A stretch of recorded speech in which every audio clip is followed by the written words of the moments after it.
I guess, Rick, maybe just to start with some general housekeeping, if you could. You had mentioned Cole Perfetti was going to be reevaluated. We noticed Nate Schmidt was skating with the extras as well, and Mason Appleton wasn't there. So Yeah, you could start with whichever let's, item. let's start with Apple. All right, he showed up today with a lower body injury, so we kept him off the ice. He would be day to day. Cole felt fine today, not 100%, so we're taking a little precaution with him.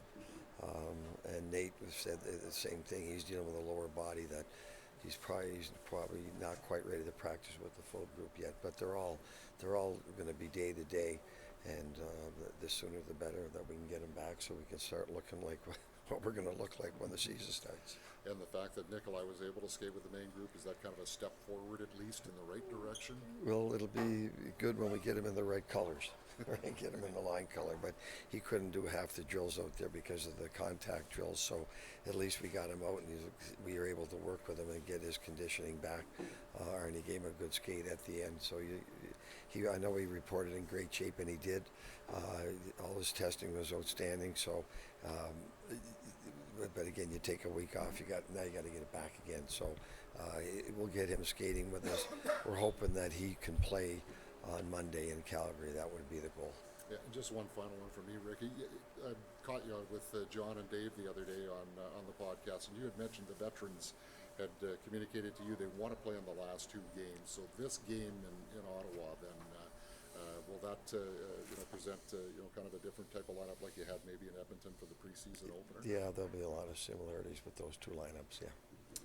Rick, just Zhilkin, Chibrikov, they weren't skating in either No, group. they're all on the IR. Yeah, they're all. With Yeah. Capobianco and Capo's dealing with a Bongiovanni. lower. Yeah, same thing. They're all seem to deal with lower body injuries. So, yeah, they're not skating yet. Is that just a product of the wear and tear of camp? Things start to pile up a little as you go along here? Yeah, well, again, we know they all report in great shape, but as I said before camp, there's summer conditioning, and then there's NHL conditioning, and you've got to get it back up to the NHL conditioning. So a lot of skating, a lot of drills that they're not used to. They don't do any combat drills Right. battling drills in the summer, and then you're playing the games, and so yeah, these are just typical at this time of camp. The groins start to get a little sore, hip flexors start to get a little sore. So when those guys feel like that and they're not 100%, we're better off to deal with it quickly so it doesn't linger any longer. It was obvious today, Rick, the very veteran-heavy morning group and a little younger in the afternoon. But then we see Parker Ford out there today with those guys in the morning. Is there something behind that? Subject to change every day. I mean, we moved the practice because all of a sudden you get a couple of guys banged up. Now we got to change guys around. So I think it's twofold for Parker. That first of all, he's done well. He's done really well, more than we could have hoped. So at this point now, we're going into Ottawa. I've seen the lineup. They're going to have a much better lineup.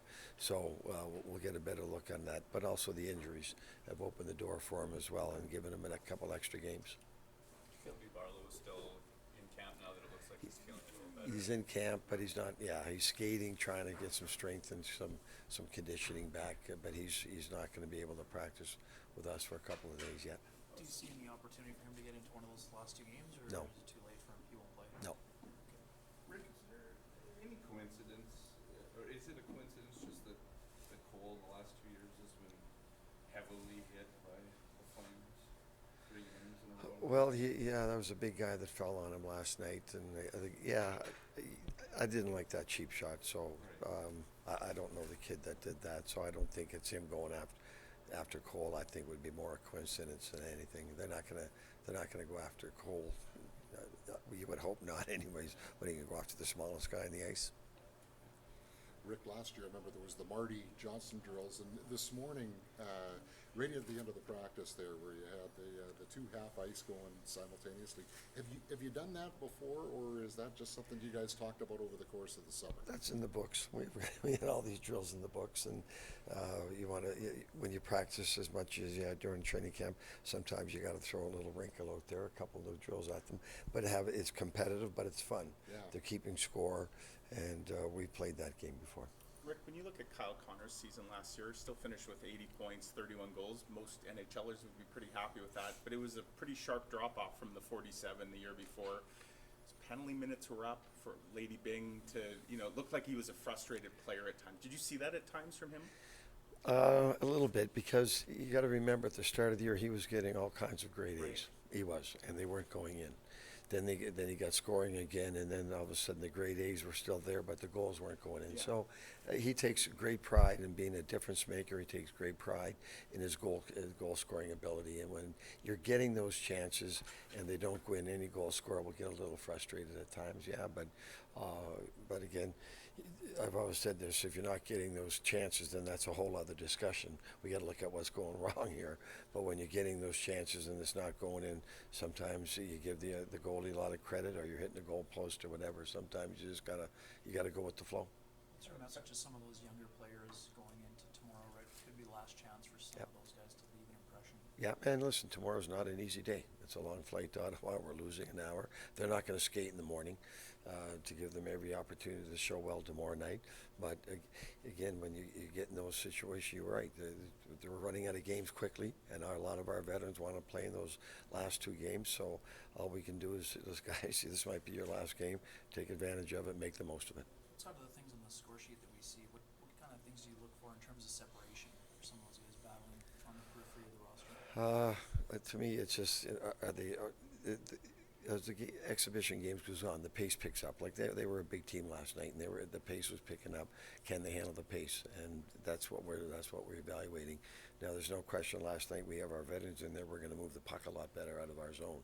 The young guys have to get used to the size of the NHL, the speed of the NHL, and the physicality of it. So tomorrow night will be a good test for them.